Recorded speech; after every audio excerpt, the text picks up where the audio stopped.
오늘 예배에 참석하신 우리 성도님들 주님의 이름으로 축복합니다. 오늘은 여전도회 헌신 예배로 드립니다.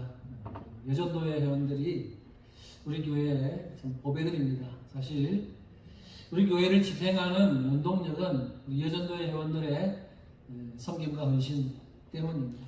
여전도회 없으면 우리 교회 안 되죠. 그래서 참 감사하고 개인적으로 우리 여전도회 회원들 각자에게 참 감사하는 마음 항상 가지고 있습니다. 앞으로도 우리 여전도회가 더욱더 단합해서 우리 교회를 든든하게 세우는 일에 함께 좀 힘써주시면 더욱더 좋은 교회가 될 수 있다고 믿습니다. 그렇게 다 힘써주시기를 부탁드리겠습니다. 저는 오늘 여전도회 헌신 예배를 드리면서 주님을 섬긴 여인들 이런 제목으로 함께 말씀을 나눌 텐데요. 오늘 헌신 예배를 계기로 해서 또 여러분이 주님 앞에서 헌신을 다짐하고 여러분의 마음을 돌아보는 그런 시간이 되었으면 좋겠습니다. 오늘 본문은 예수님께서 갈릴리 지역을 두루 다니면서 이 전도 여행을 하실 때 누가 예수님과 함께 동행했고 누가 예수님 일행을 돕고 섬겼는지를 보여주는 간단하게 기록하고 있는 내용입니다. 예수님의 전도 방식은요, 한 자리에서 계속 그곳에만 전도하는 것이 아니라 사도 바울도 예수님을 닮아서 그렇게 했지만 여러 지역으로 돌아다니면서 하나님 나라의 복음을 선포하시는 순회 전도 방식이었습니다. 그래서 오늘 8장 읽었지만 앞에 4장에서는 가나와 가버나움에서도 전도하시고 오늘 바로 앞장의 7장에서는 나인이라는 지역에서 나인성에서 또 복음을 전하시다가 나인성 과부의 아들을 죽음에서 살려내시는 그런 사건이 또 7장에 기록이 되어 있습니다. 오늘 본문 이후에도 한자리에 머물면서 계신 것이 아니라 여러 지역으로 마을과 도시를 돌아다니면서 예수님이 전도하시게 됩니다. 이처럼 여러 지역을 돌아다니면서 복음을 전하다 보니까 예수님이 사실 딱히 머물 만한 보금자리가 없었습니다. 왜냐하면 한 곳에 머물지 않고 계속 여러 지역을 돌아다녔기 때문에 예수님의 고정적인 어떤 보금자리가 없었다는 거죠. 그래서 예수님이 이런 삶을 사셨다는 것을 염두에 두면 예수님이 하신 말씀이 조금은 이해가 됩니다. 예수님이 뭐라고 말씀하셨냐면 여우도 굴이 있고 새도 집이 있으되 인자는 머리 둘 곳이 없도다. 각자마다 자기 집을 짓고 그 집에서 정착하면서 안락을 누리며 살지만 예수님은 여러 곳으로 돌아다니면서 하나님 나라 복음을 전하러 다니다 보니까 머리 들 곳이 없었다. 복음자리가 딱히 없었을 그런 상황임을 우리가 예수님의 이런 삶을 통해서 어느 정도 이해할 수 있습니다. 자, 오늘 본문 1절에도 보면요, 예수님은 어김없이 여러 지역에서 하나님 나라의 복음을 전하셨는데요. 1절 상반절을 한번 보시면 이렇게 말씀합니다. 그 후에 예수께서 각 성과 마을에 두루 다니시며 하나님의 나라를 선포하시며 그 복음을 전하실세. 예수님께서 각 성과 마을에 두루 다니시면서 하나님 나라 복음을 전하셨다고 말합니다. 여기 각 성과 마을 두 가지 표현이 나오는데 여기 성이라고 하는 표현은 보다 넓은 지역을 가리키고 좀 큰 도시를 가리킨다고 한다면 마을이라고 하는 것은 좀 좁은 지역을 가리킵니다. 그러니까 큰 도시뿐만 아니라 작은 시골 마을들까지도 사람이 사는 곳이라면 규모가 어떠하듯이 나는 도시만 갈래 그게 아니라는 거죠. 시골이라도 사람이 거하는 곳이라면 어디서라도 예수님은 들어가셔서 그곳에서 하나님 나라 복음을 전하셨다는 것입니다. 그리고 1절 하반절 마지막 부분부터 3절까지는 예수님께서 천국 복음을 전하면서 다니실 때 함께 동행하면서 도왔던 사람들이 누군지를 기록합니다. 1절 하반절부터 한번 보세요. 12제자가 함께 하였고 또한 악기를 쫓아내심과 병고침을 받은 어떤 여자들 곧 7 귀신이 나간 자 막달라인이라 하는 마리아와 3절 같이 읽어봅시다. 헤롯의 청지기 구사의 아내 요한나와 수산나와 다른 여러 여자가 함께하여 자기들의 소유로 그들을 섬기더라. 아멘. 자, 여기 보면 12제자가 함께하였고, 이건 뭐 우리 너무 잘 알잖아요. 그죠? 예수님이 전도하러 다니실 때, 복음을 전하러 다닐 때 12제자가 함께한 것은 우리가 너무나 잘 알고 있기 때문에 이 부분은 그냥 생략하고 넘어가겠습니다. 우리가 좀 주목해서 볼 내용, 오늘 제가 여러분과 좀 나누고 싶은 내용은 그 다음이에요. 그러니까 2절과 3절에 나오는 3명의 여인들과 이름 모르는 또 다른 여인들에 우리가 좀 초점을 맞춰서 이 여인들에게 좀 집중했으면 좋겠습니다.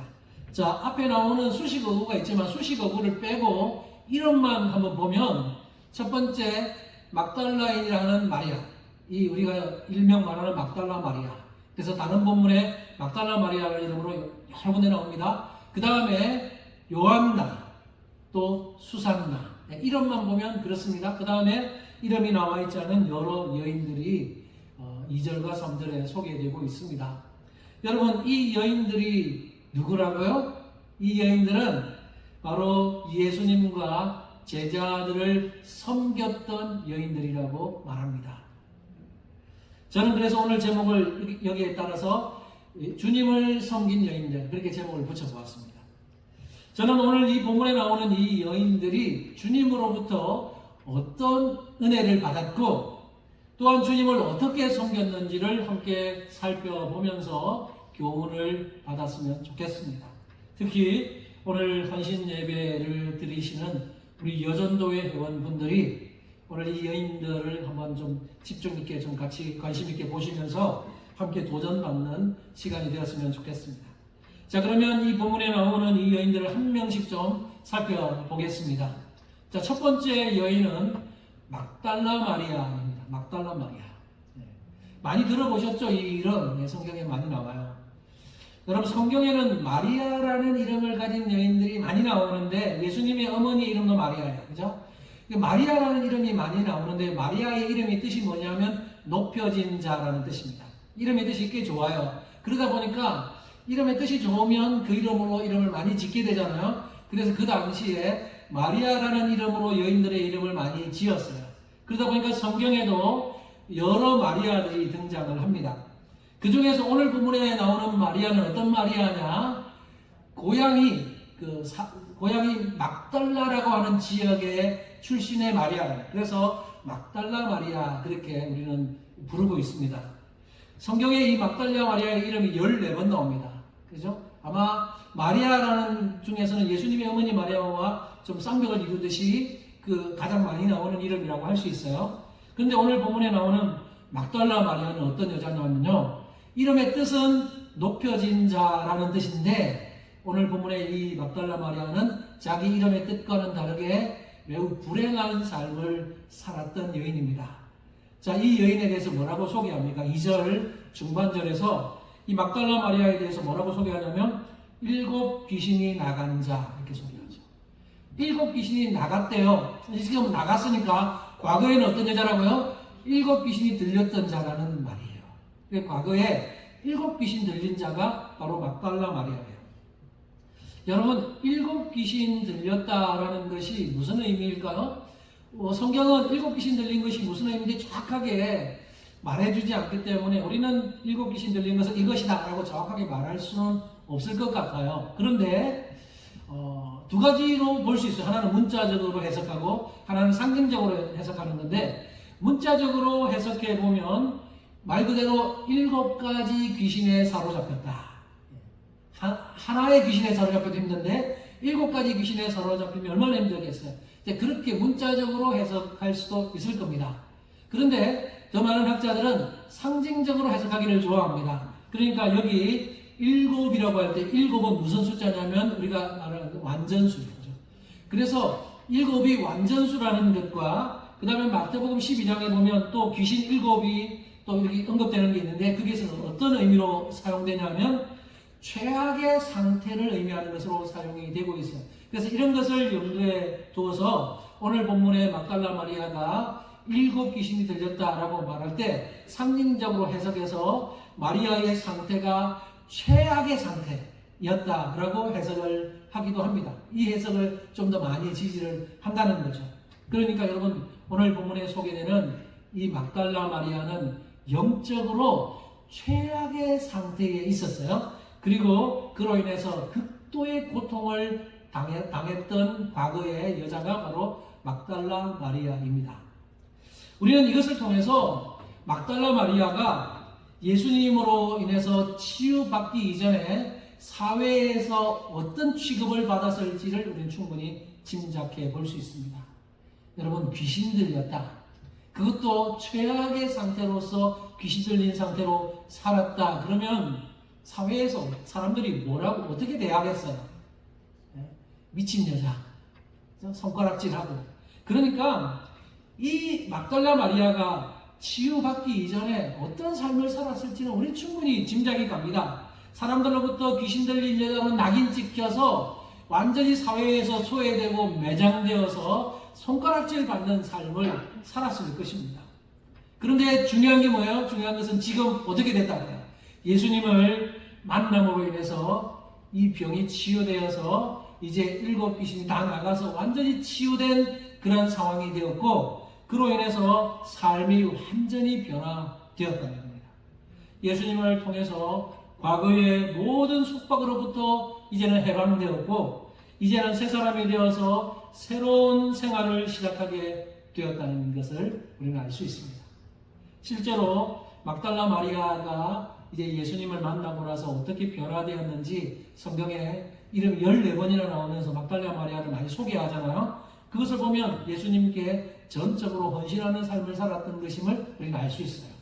예를 들어서 이 막달라 마리아는 예수님께서 십자가에 못 박혀 돌아가시고 장사 지낼 때 그 동행하는 가운데 막달라 마리아가 계속 함께 있었습니다. 그리고 안식구 첫날에 예수님이 이제 돌아가시고 나서 안식구 첫날에 여인들이 예수님의 무덤을 찾아갑니다. 왜냐하면 향품을 바르기 위해서 시신에 향품을 바르려고 찾아가는데, 그때 막달라 마리아가 함께 있죠. 그리고 예수님의 부활을 가장 먼저 목격하게 되는 부활의 첫 증인이 바로 되는 그 주인공이 막달라 마리아. 그러니까 굉장히 영광스러운 증인이라고 할 수 있습니다. 막달라 마리아가 이렇게 변화된 삶을 살았다는 것이 무엇을 의미해요? 주님으로부터 받은 은혜가 얼마나 컸는지를 보여주는 거예요. 여러분, 주님으로부터 받은 은혜가 큽니까? 그래서 성경에는 그런 말이 있어요. 은혜가 큰 만큼 더 많이 사랑한다. 막달라 마리아는 주님으로 받은 은혜가 얼마나 컸는지 다른 여인들보다 더 큰 은혜를 받았다는 것을 자기가 깨닫고 알고 있기 때문에 주님을 더 많이 사랑하고 주님께 더 많이 헌신하게 되는 여인으로 변하게 된 겁니다. 그래서 받은 이후에 그녀의 삶은 완전히 주님 견신하는 그런 여인으로 변화되었습니다. 자, 이것이 첫 번째 막달라 마리아의 삶이에요. 자, 두 번째 요한나를 살펴보겠습니다. 요한나. 이 요한나의 이름의 뜻은 하나님의 은사 또는 하나님은 자비하시다, 이런 뜻이 요한나의 이름의 뜻입니다. 근데 요한나에 대해서 막달라 마리아보다는 이름이 적게 나와요. 딱 2번 나옵니다. 오늘 본문하고 누가복음 24장에 딱 2번 소개가 됩니다. 그러니까 이 요한나에 대해서 알 수 있는 것은 그 2 구절에서 소개해 주는 것 정도밖에 알 수가 없어요. 다른 곳에서는 정보가 없으니까 딱 그 2 구절을 통해서만 알 수 있는데, 그럼 2 구절을 통해서 어떤 것을 알 수 있습니까? 먼저 누가복음 24장 통해서 알 수 있는 게 뭐냐면, 누가복음 24장은 예수님 부활하고 난 다음에 사건을 기록하고 있는 건데, 앞서 말한 것처럼 여인들이 예수님의 무덤으로 향품을 바르기 위해서 찾아가는데, 무덤에 딱 도착했을 때 예수님의 시체가 사라지고 없습니다. 그때 천사가 나타나서 예수님이 부활하셨다라는 소식을 전해줘요. 그때 그 자리에 함께 있었던 여인 중에 앞서 이야기했던 막달라 마리아가 있었고, 또 요한나도 그곳에 함께 있었다는 것입니다. 그러니까 요한나는요, 막달라 마리아와 함께 예수님의 부활 소식을 가장 먼저 전해 들었던 그런 여인이라는 거예요. 그래서 요한나가, 여러분, 요한나라는 이름은 많이 안 들어보셨겠지만 그렇게 예수님 앞에서 그 부활 소식을 가장 먼저 전해드린 여인 중에 한 명이었다. 자, 그리고 오늘 본문을 통해서 또 알 수 있는 사실이 있어요. 근데 오늘 본문에서는요, 요한나에 대한 새로운 정보 하나를 우리에게 소개해 줍니다. 그 정보가 뭡니까? 3절, 앞절, 9절에 보면 요한나를 소개하면서 앞에 뭐라고 설명을 덧붙이냐면 헤롯의 청지기 구사의 아내, 그렇게 말합니다. 이 요한나는 헤롯의 청지기 구사의 아내예요. 자, 여기서 요한나의 남편이 이름이 구사인데 그 남편이 뭐 하는 사람이냐면 헤롯의 청지기라고 말하죠. 그죠? 헤롯은 그 당시에 이 갈릴리의 분봉 왕이었던, 성경에는 헤롯 안디바라고 나오고 그 역사적인 이름은 헤롯 안티파스. 그래서 헤롯 안티파스의 청지기가 바로 요한나의 남편이에요.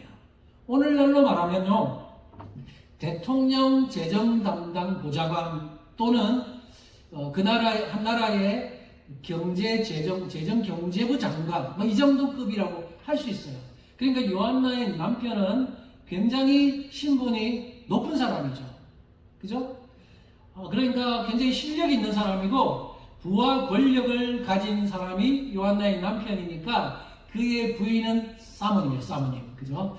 그래서 이 요한나는 남이 부러워할 정도로 이 신분을 가진 어떤 그런 지위에 있는 상류층 귀부인입니다. 그런 사람이 바로 요한나예요. 그 당시 요한나가 그 정도 신분이었다면, 상류층의 귀부인이었다고 한다면 보통 일반적으로 그 상류층의 귀부인들은 누구와 사귀고 누구와 같이 어울리겠어요? 일반적으로는 정치적으로 영향력이 있는 사람들, 예를 그 당시로 하면 사도계인과 같은 사람들이 정치적 영향력이 있었던 사람, 그런 그들이나 아니면 종교적으로 영향력이 있던 사람들, 대제사장이나 서기관이나 바리새인, 이 사람들과 어울려야 뭔가 또 얻을 게 이득이 있잖아요. 그래서 일반적으로 이런 상류층의 귀부인이었다면 자기 이득을 위해서 정치적으로 종교적으로 어떤 유익이 될 만한 사람들과 어울려야 좀 급이 맞다라고 생각할 수 있을 텐데, 아이러니하게도 오늘 본문에서 이 요한나, 상류층 귀부인이었던 요한나는 그들과 어울리는 것이 아니라 그들로부터 미움받고 배척받았던 예수님을 도왔던 여인 중에 있었다는 거예요. 당시 예수님은요, 정치적으로도 종교적으로도 거의 아웃사이더잖아요. 그래서 바리새인들은 예수님 죽이려고, 대제사장도 예수님 죽이려고, 사두개인들도 예수님 싫어하고 다 싫어하잖아요. 그런데 이 상류층 귀부인이었던 이 요한나가 그렇게 예수님이 미움받고 있지만 예수님을 돕는 여인들의 그룹에 들어있었다는 것입니다. 요한나는 세상의 부귀와 세상의 어떤 것보다 예수님을 섬기는 것을 선택한 아름다운 여인이었다라고 우리는 말할 수 있습니다. 자, 그 다음 세 번째 여인은 수산나입니다. 여러분, 수산나라는 이름 많이 들어보셨어요? 오늘 처음 들어보신 분 혹시 있으시나요? 수산나. 네. 근데 이 수산나라는 이 여인은 오늘 본문에 딱 한 번 나와요. 오늘 본문에만 딱 나오고 이 여인에 대해서는 보충 설명도 없어요. 그냥 이름만 딱 한 번 나옵니다. 그러니까 이 수산나에 대해서 알 수 있는 것은 그냥 이름의 뜻 정도 알 수 있어요. 이름의 뜻이 백합이래요. 그러니까 백합이라고 하는 이름의 뜻 정도만 알 수 있고 이 수산나가 어떤 여인인지는 도대체 우리가 정보가 알 수가 없어요. 근데 다만 전해져 내려오는 그 유대 전승에 의하면 이 수산나는 예수님의 어머니 마리아의 먼 친척벌이었다라고 전해져 옵니다. 근데 뭐 전성은 성경이 아니기 때문에 100% 믿을 수는 없지만 어쨌든 그 전성이 사실이라고 하면 뭐 그 정도 우리가 알 수 있지. 그 외에는 알 수 있는 것이 없습니다. 근데 이 수산나의 이름이요, 이 성경에 기록되어 있다 하는 것만으로 의미는 있어요. 무슨 의미가 있습니까? 당시에요, 여인의 이름이 어디에 유대 문헌에 기록된다는 것은 거의 흔한 일이 아니에요. 그죠? 그 당시에 여자들은 숫자를 쓸 때 카운팅 되지도 않았고, 그래서 오병 이후의 사건에 5,000명이 있다 하면 그 다 대부분 남자들, 이제 여자와 어린아이들은 빼잖아요. 그리고 유대 문헌에 여인들의 이름을 거의 익명으로 처리합니다. 그러니까 이름을 기록하지 않아요. 그런데 특별하게 여인들의 이름이 기록되었다는 것은 그 여인이 굉장히 영향력이 있는 여인일 때 이름이 기록이 돼요. 근데 오늘 막달라 마리아는 특별한 사정이 있기 때문에 이름을 소개하고 있고, 두 번째 여인도 요한나도 상류층 기부인이었기 때문에 이름이 기록된다면, 수산나도 그렇게 보면 설명은 없지만 이 수산나라는 여인도 이름이 이렇게 기록되고 있는 것만으로도 그 당시에 꽤나 영향력이 있었던 여인이었던 것으로 우리는 추정해 볼 수가 있습니다. 네. 제가 이제 이 세 명의 여인을 함께 좀 살펴봤는데요. 여러분, 이 세 번째로 언급되는 수산나는 정보가 거의 없기 때문에 생략하고, 이 여인에 대해서는 좀 비교할 때 좀 생략하고요. 첫 번째, 두 번째로 언급한 막달라 마리아와 요한나를 한번 비교해 보려고 합니다. 자, 두 여인을 한번 비교해 보면요. 신분이나 지위, 그리고 사회생활에 있어서 두 여인은 거의 공통점을 찾을 수가 없습니다. 아니, 오히려 정반대라고 말할 수 있어요. 한번 생각해 보세요. 막달라 마리아, 앞서 제가 이야기했잖아요. 막달라 마리아, 막달라라는 지역은 그 요단강 서쪽 해변 지역에 있는 작은 어촌 마을입니다. 그러니까 막달라 마리아는 그 작은 어촌 출신의 그 말 그대로 촌뜨기 여인, 시골뜨기 여인이 바로 막달라 마리아예요. 그리고 그녀의 삶도 어때서 시골 출신인데다가 그녀의 삶도 귀신 들려서 사람들에게 손가락질 받고 완전히 사회에서 소외되고 매장되는 그런 삶을 살았어요. 반면에 요한나는 어때요? 요한나는 귀부인입니다. 귀족. 그리고 대통령처럼 왕을 섬기는 청직이 고위 간부의 아내로서 많은 것을 누리는, 그래서 권력적으로도 상위에 있고 사회의 신분도 높고 지위도 높고 사람들로부터도 인정받고 존경받는 사람이 바로 요한나라고 할 수 있어요. 이렇게 정반대의 삶을, 지위와 신분이나 모든 삶에서도 정반대의 두 사람을 오늘 본문에 기록하고 있는 거예요. 그래서 오늘 이 본문을 기록한 누가는 예수님을 섬긴 여인들을 이렇게 소개하면서 이렇게 정반대의 신분과 정반대의 삶을 살았던 두 여인을 그것도 나란히 기록을 하고 있는데, 이건 우연이 아니라는 거예요. 그냥 어쩌다 보니까 그렇게 두 사람 이름이 이렇게 기록됐네, 그게 아니고 누가가 의도적으로 두 여인을 이렇게 나란히 기록을 했다는 겁니다. 의도가 있다는 거죠. 무슨 의도입니까? 예수님을 만난 사람들, 예수님의 사랑을 체험한 사람들은 바로 주님을 섬길 때 지위 고하를 막론하고 신분의 귀천을 막론하고 누구든지 신분이 높든 낮든 사회에서 어떤 삶을 살았든 상관없이 예수님을 만나서 예수님의 은혜를 입고 구원받은 사람들은 바로 그런 신분 따지지 않고 그런 어떤 조건 따지지 않고 주님을 섬기는 일에 초월해서 주님을 사랑하고 섬긴다는 것을 보여준다는 것입니다. 여러분, 우리 여전도의 여러분의 상황은 다 다르잖아요. 여러분 삶도 다 다를 거고, 제가 개인적으로 물어보지는 않겠지만 나는 굉장히 좀 상류층이야, 아니면 나는 내 신분으로서 나는 가문이 아주 뛰어난 가문이야, 안 물어보겠습니다. 그러나 그렇게 혹시나 생각하는 사람도 있을 수 있는데, 여러분이 지금 이 이민사회에 오셔가지고 어떤 삶을 살았든 그런 상관없어요. 우리가 주님을 섬기는 데 있어서는 그런 것을 초월해서 주님의 사랑, 주님을 만나고 주님을 경험한 모든 사람들이라면 그것이 중요한 것이 아니라 이제 주님 앞에서 나의 상황을 알면서 주님을 섬기는 일에 드릴 수 있다는 것입니다.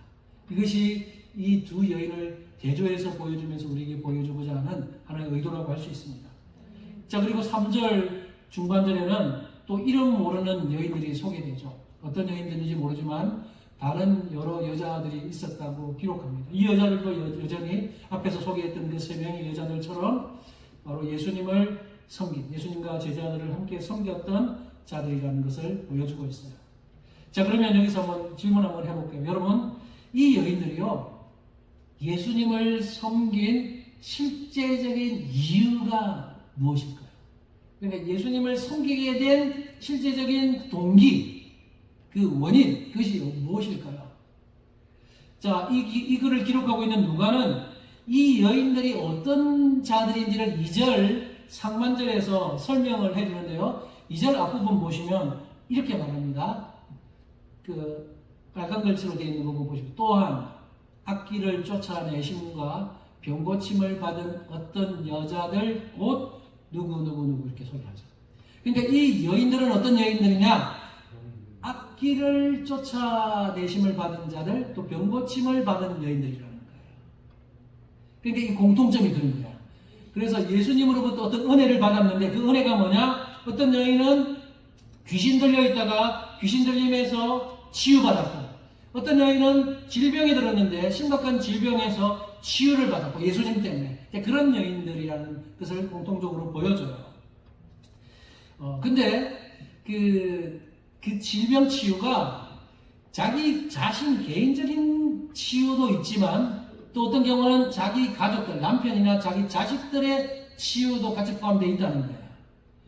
그러니까 이제 오늘 본문에서는 다 이 당사자들만을 말하는 것처럼 보이지만 당사자가 아니라 자기 가족들의 치유까지도 포함되는 것을 학자들은 봅니다. 그래서 오늘 앞서 언급한 막달라 마리아와 같은 경우는 자기가 치유받은 거죠. 7 귀신이 들렸다가 예수님 만나서 자기가 치유받은 건데, 요한나는 어떨까요? 요한나의 경우는 어떤 경우일까요? 요한나는 설명이 나오지 않기 때문에 알 수는 없지만 어떤 학자는 요한나의 경우는 자기 아들이 예수님으로부터 치유받았을 것이라고 추정을 합니다. 그 학자는 고댓이라고 하는 학자인데, 고댓은 요한나의 남편인 아까 이야기했던 그 구사라고 하는 그 남편이 어떤 자인지를 추정을 하는데, 요한복음 4장 후반부에 나오는 왕의 신하가 바로 이 요한나의 남편일 것이다 라고 추정을 해요.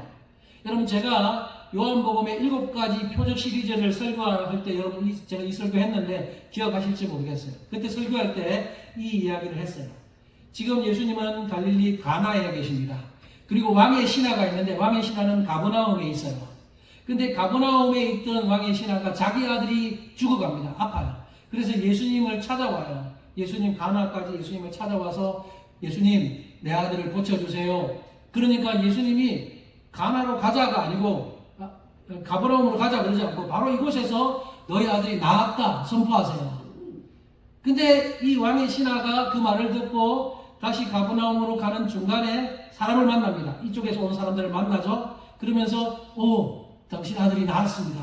그 시간이 언제냐? 어제 몇 시였습니다. 생각해보니까 그 시간이 바로 예수님이 말씀하신 그 시간임을 알고 예수님이 선포한 동시에 내 아들이 살았다. 그 사건이 바로 제가 언급했던 그 사건인데요. 그 사건의 왕의 신하가 그 왕의 신하를 바로 오늘 본문에 나오는 요한나의 남편인 구사라고 추정하는 거예요. 만약에 여러분 이 추정이 맞다면 지금 요한나는 자신의 질병이 아니라 자기 아들이 질병 치유를 예수님으로 받은 거예요.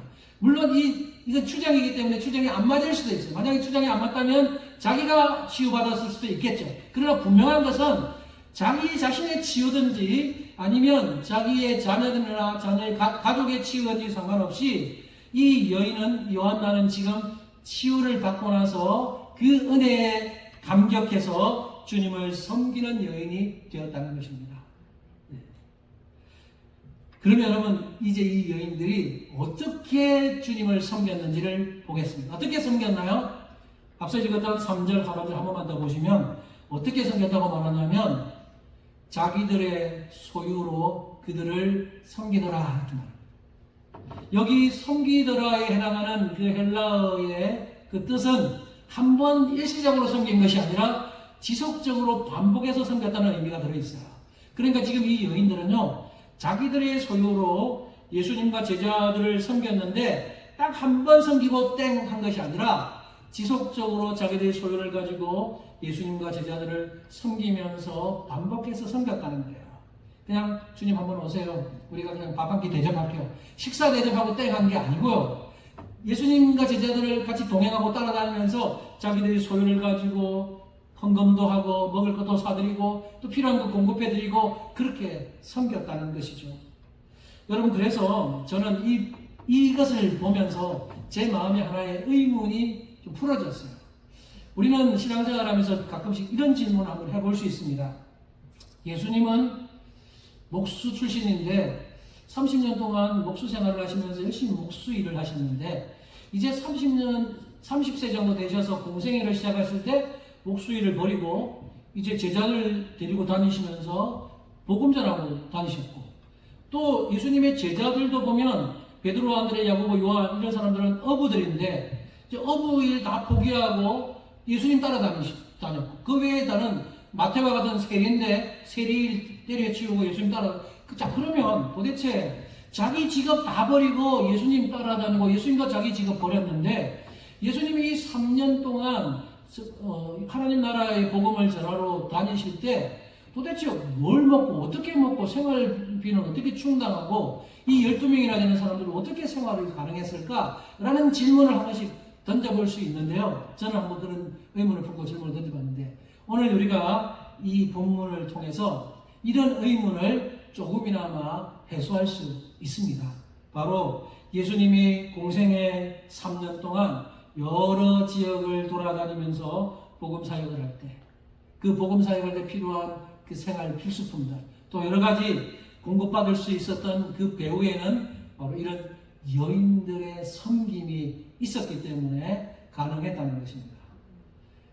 예수님과 제자들이 복음을 전하러 다닐 때 그들의 삶 속에 어떤 그 성경에는 뭐라고 표현하냐면 돈괴라고 표현을 해요. 그 요한복음 13장 29절 보시면 제가 앞부분만 한번 인용해 봤는데 어떤 이들은 유다가 돈괴를 맡았으므로 이런 표현이 나옵니다.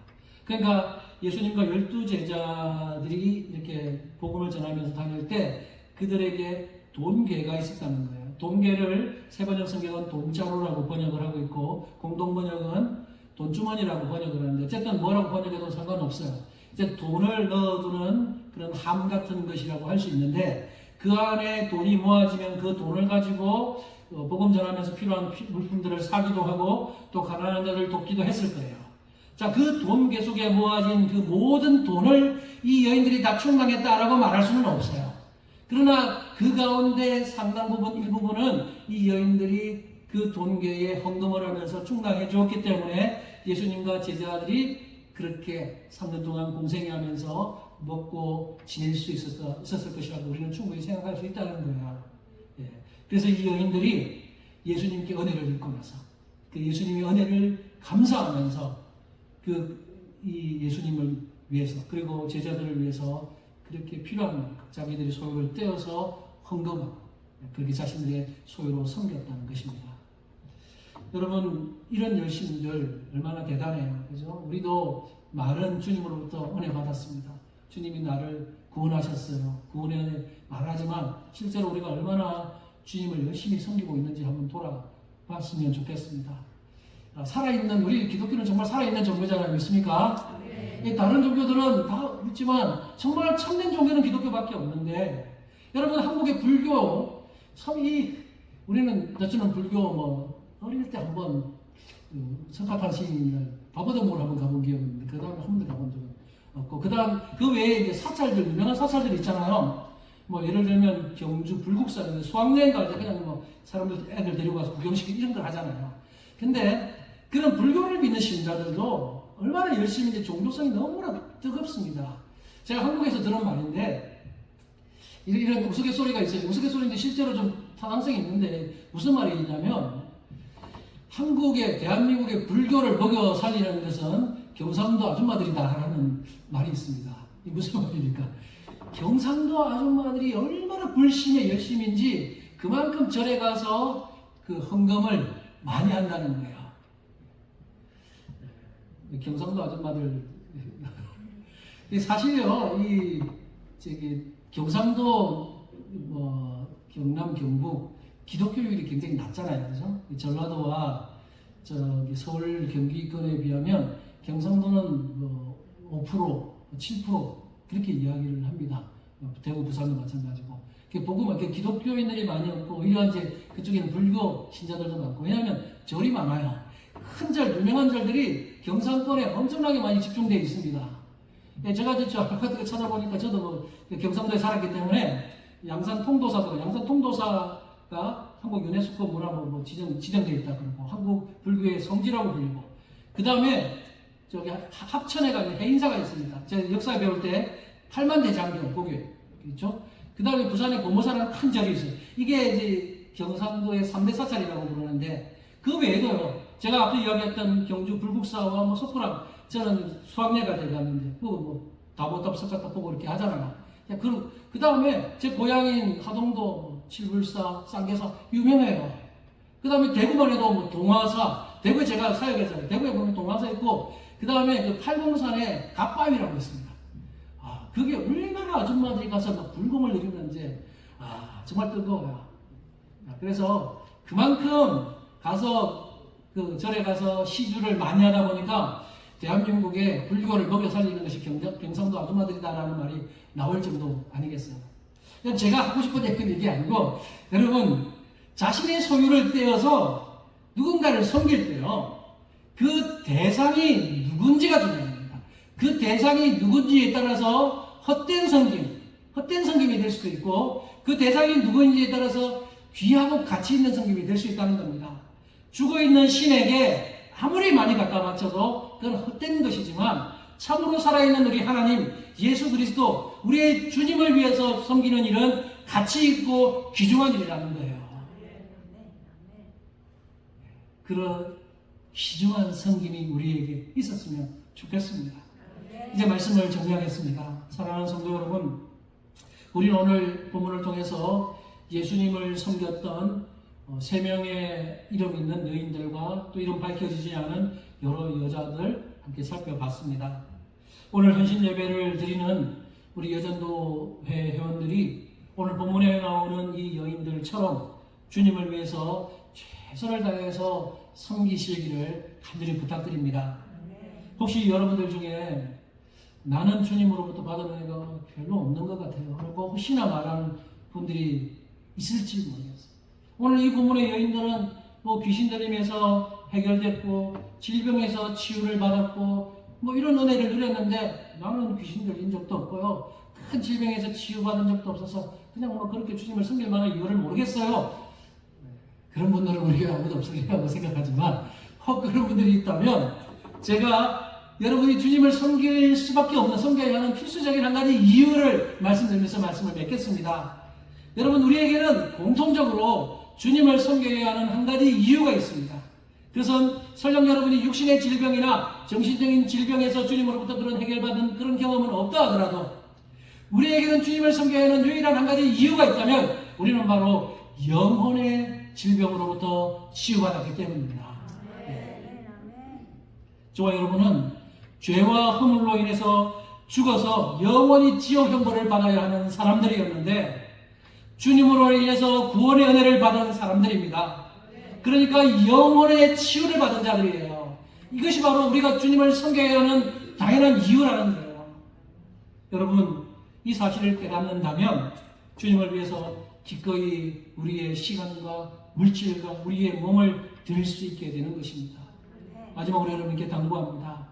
여러분에게 주어지는 대로 기회가 되는 대로 여러분 시간의 여유가 있으면 그 시간의 여유 있는 대로 또 물질의 여유대로 그리고 여러분의 몸 건강이 주어지는 허락되는 대로 여러분 주님을 위해서 섬기시기 바랍니다. 나중에 해야지 그 나중 다음이라는 것은 오지 않을 수 있습니다. 지금 여러분이 할 수 있는 상황 속에서 허락되는 대로 주님을 섬기시면서 주님을 기쁘시게 하고 그래서 우리 교회를 함께 섬겨나가는 든든하게 세워나가는 우리 모든 여전도의 회원들 그리고 우리 성도님들 되시기를 주님의 이름으로 축복합니다. 기도합시다.